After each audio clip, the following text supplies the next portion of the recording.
So this is my driveway.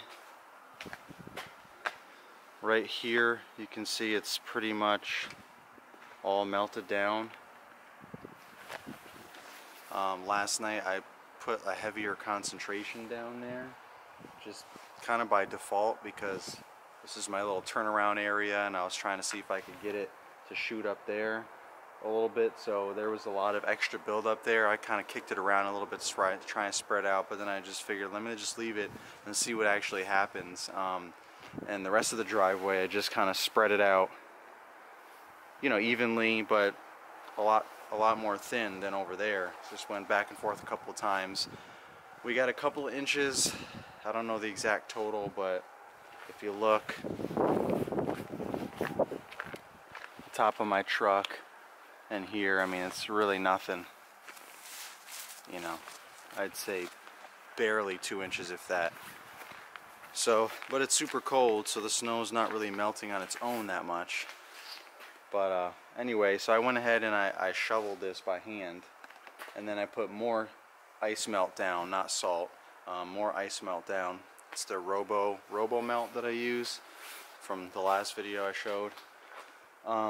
It goes pretty far, but again, a lot of this is just trial and error, because, you know, it says 1 to 4.5 pounds is the spread rate. That's a pretty big range, so, you know, I'm not really sure exactly what the magic number is. You know, it obviously depends on the temperatures, depends on how much snow, if there's already snow or ice on the ground, so on and so forth. So, you know, I've been doing my own research and asking some of my peers and things, but I mean, it comes to a point where, in my opinion anyway, I just want to get stuff done and just do it, figure it out as I go.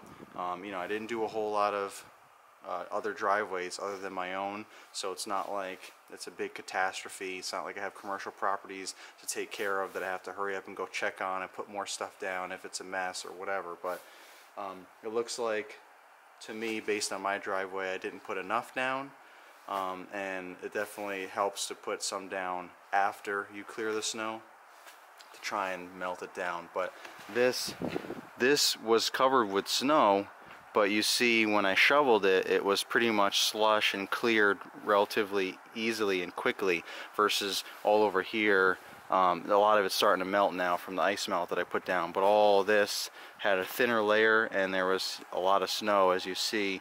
It didn't, you know, stuck down, still packed it down in some areas, versus here, because I had so much ice melt down here. It literally just kept a nice wet, soft bottom layer, so it cleaned up real easily.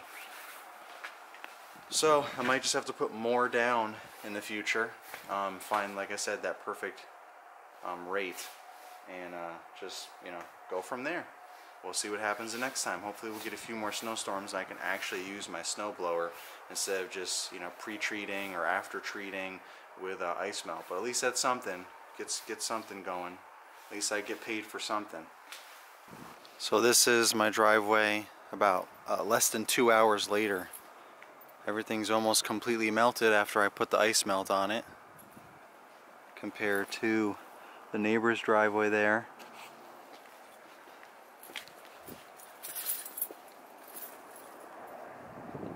They just, you know, shoveled it. You can see all the shovel marks. That's how mine looked, as you remember, but I put ice melt on it, so mine completely melted and his hasn't yet. And then the neighbor over here,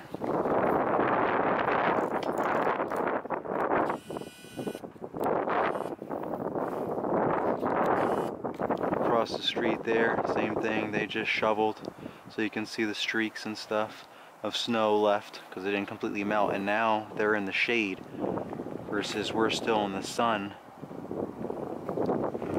So that's just going to stay like that now, where, you know, these driveways are still going to melt a little bit, and mine too, which is almost completely melted.